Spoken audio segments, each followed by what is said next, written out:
kayong mabigat ang pasan ay kay Jesus maglapitan upang kayo ay masiyahan.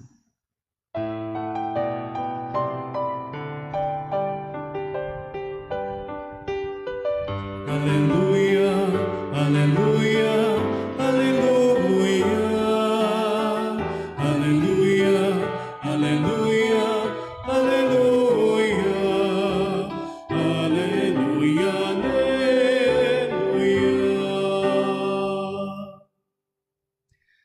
Sumainyo ang Panginoon. At sumaiyo rin. Ang mabuting balita ng Panginoon ayon kay San Mateo. Papuri sa iyo, Panginoon.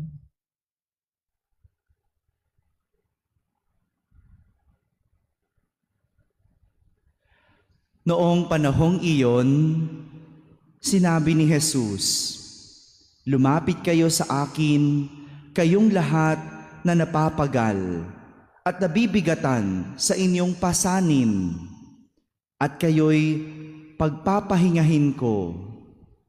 Pasanin ninyo ang aking pamatok at mag-aral kayo sa akin.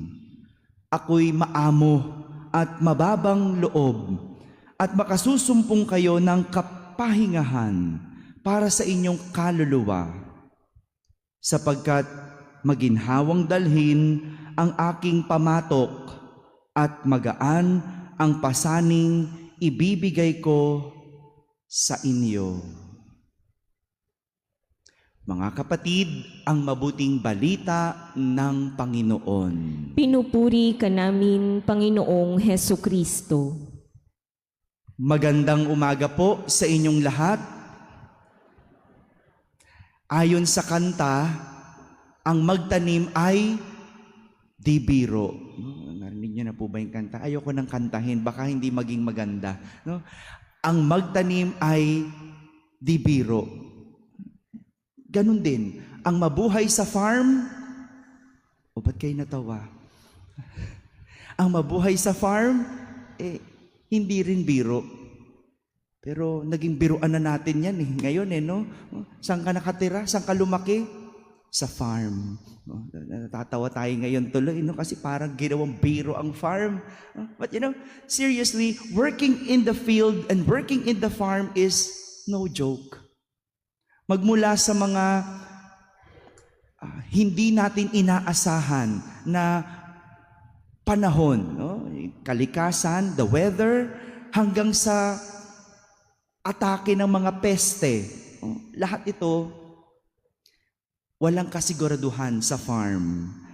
There's no assurance in all this, in agriculture.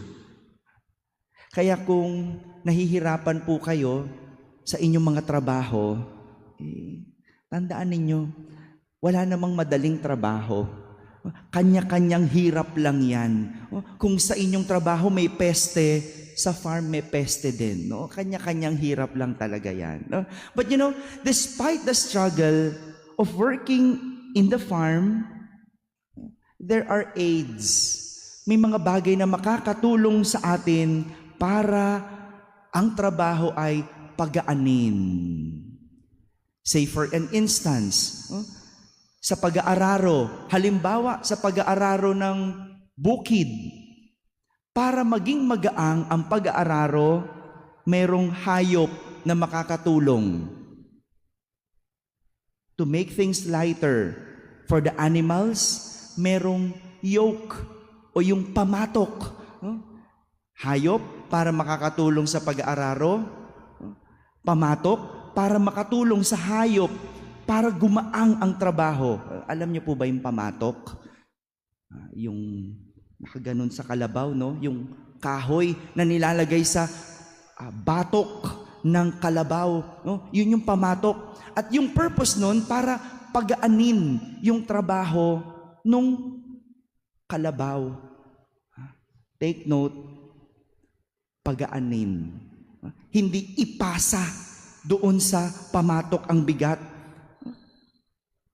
May mga bagay na ginagamit para gumaang ang trabaho. Yung pamatok, pagagaanin ang trabaho at pasanin ng kalabaw. Pero hindi ipapasa sa pamatok yung bigat. Kailangan pa ring pasanin, kailangan pa ring pagtrabahuan ng kalabaw. The use of the yoke is not to put on the weight of the burden, but to make the burden light. Hindi ipapasa, paggagaanin lang. Pinapagaanin ang pasanin, ibig sabihin, papasanin pa rin natin. This is what Jesus is referring to in our gospel today. When He said, "For my yoke is easy and my burden light." Ang aking pamatok ay magaang dalhin at ang pasaning ibibigay ko sa inyo ay magaang din. Ang ganda ng pangakong iyon ng ating Panginoon. Ang pamatok niyang ibibigay sa atin, pagagaanin, anuman ang mabigat na pasanin. At ito yung imbitasyon niya sa ating mga napapagal at nabibigatan, ang matuto at mag-aral kay Jesus. To learn from Jesus. This is the key to make our burden lighter. At times, when life becomes heavy, we tend to drop everything just to feel lighter. Diba? Pag mabigat ang lahat, ang ginagawa ng iba, bitawan. Yun yung advice bitawan mo. Pag mabigat ng lahat, ang ginagawa ng ilan, ipasa ang bigat. Hindi bitbitin. But that's not how we make our burden lighter. You don't look for someone to carry your burden. You don't pass it on. But you look for someone who will help you carry your burden.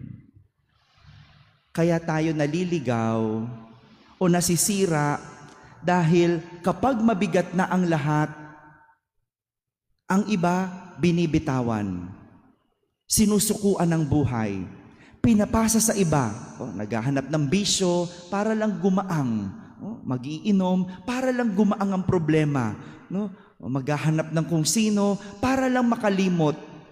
Kaya nasisira ang buhay Pinapasa sa iba, naghahanap ng iba, binibitawan, pero sa halip, puntahan mo si Jesus. Si Jesus ang magpapagaang ng anumang mabigat na pasanin sa iyong buhay. Isang senyales na mabigat ang buhay kapag wala si Jesus. Kapag naramdaman mong mabigat na ang buhay mo, ibig sabihin, wala si Jesus sa iyo.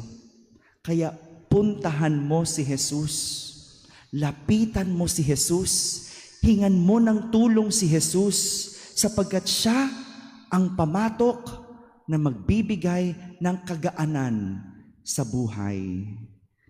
This is what Jesus is offering us who are in labor, who are burdened in life, that we can call Him for help. We can learn from Him to make things lighter.